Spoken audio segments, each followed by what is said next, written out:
எல்லாருக்கும் வணக்கங்கள். விஞ்ஞானம், மெய்ஞானம், ஆன்மீகம் இதெல்லாம் கலந்து தான் இந்த உலகம். இது இல்லாமல் ஒன்றுமே கிடையாது. தூர்தர்ஷன் அப்படிங்கிற வார்த்தை சொல்லும்போது எனக்கு பழைய காலத்தில் தூர்தர்ஷன் மூலமாக வீட்டுக்கும், அதாவது இஷ்டம் இருந்தால் பார்க்கலான்னு இல்லை, ஆனால் கண்டிப்பாக இந்த உலகத்தில் எது எது யதார்த்தமோ அதெல்லாம் நீங்கள் காட்டிக்கிட்டு வரீங்க. நானும் 2-3 ப்ரோக்ராம்ஸ் என்னை கூப்பிட்டு பாட வச்சு என்னை பேச வச்சு, நான் முக்கால்வாசி எந்திரங்களும் இந்த டெக்னீஷியன்ஸும் இவங்கெல்லாம் வேலை செய்யும்போது அவங்கள பற்றி தான் ஜாஸ்தி நான் திங்க் பண்ணுவேன். காரணம் என்ன, யூ ஆர் தி மேக்கர்ஸ். என்னத்துக்கு சொல்ல வரேன் அப்படின்னா, எந்த சப்ஜெக்டும் விடாமல் இது வரைக்கும் 50 வருஷம் பண்ணியிருக்கீங்கன்னா இட்ஸ் ஹியூமன் சர்வீஸ். ரொம்ப ரொம்ப பெரிய விஷயம்.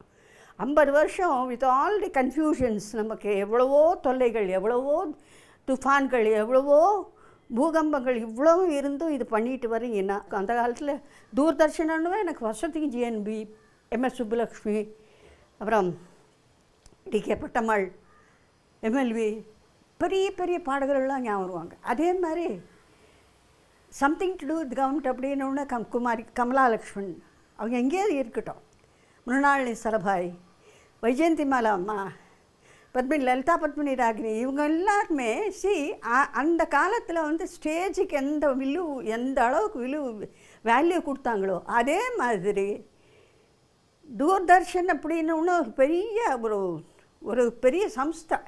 அந்த இதில் வரும்போது you are covert the whole world. இப்போ அப்படி கண்ணு மூடி திறக்கிறதோடு மொத்தம் வேர்ல்டே காட்டிடுறீங்க.